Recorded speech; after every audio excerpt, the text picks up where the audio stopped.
The opioid epidemic has taken the nation by storm. Thankfully, Ann Emerson has shared her story about her fiancé, Ryan.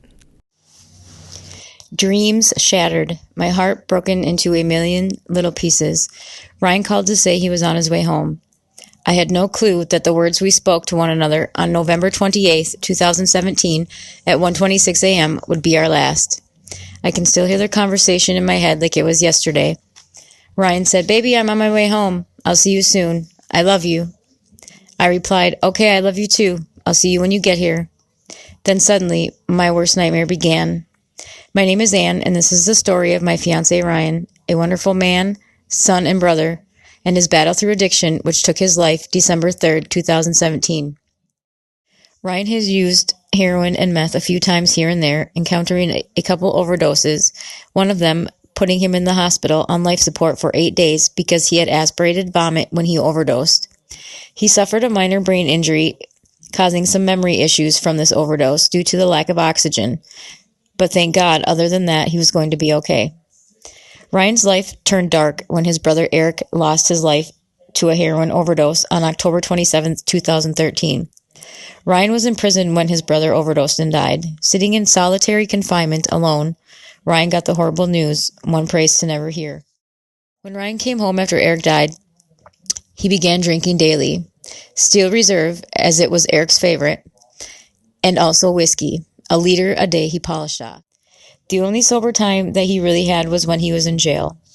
I contacted probation many times, hoping to get them to see that this man needed help, not jail. Asking them, pleading with them to please send him to treatment so that he could get help that he needed, that he would not get in jail or prison.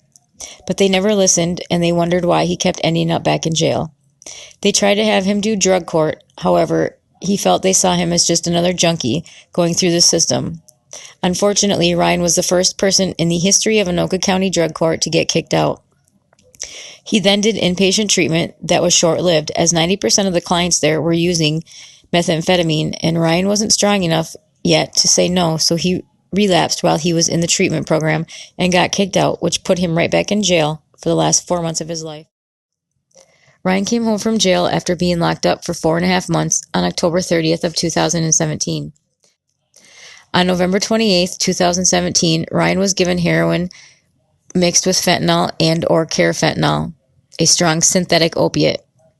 Ryan called me at 1:26 a.m. and said what I didn't know would be his last words to me, that he was on his way home and that he loved me and would see me soon. Ryan was brought home by a friend, almost dead, barely breathing. Screaming in fear, I continued CPR until the paramedics arrived. They gave him a second dose of Narcan. Still nothing. Ryan went into cardiac arrest at the emergency room and was put on life support. After 5 days of life support, we had to make a decision that would forever change our lives. The life support was taken away on December 3rd.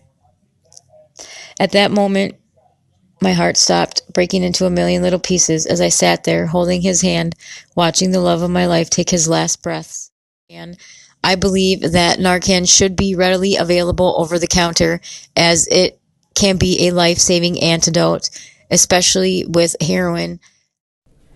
In 2015, Illinois responded to this epidemic by passing the Heroin Crisis Act, making Narcan available over the counter at various pharmacies. Before this act, only first responders had access to administer Narcan.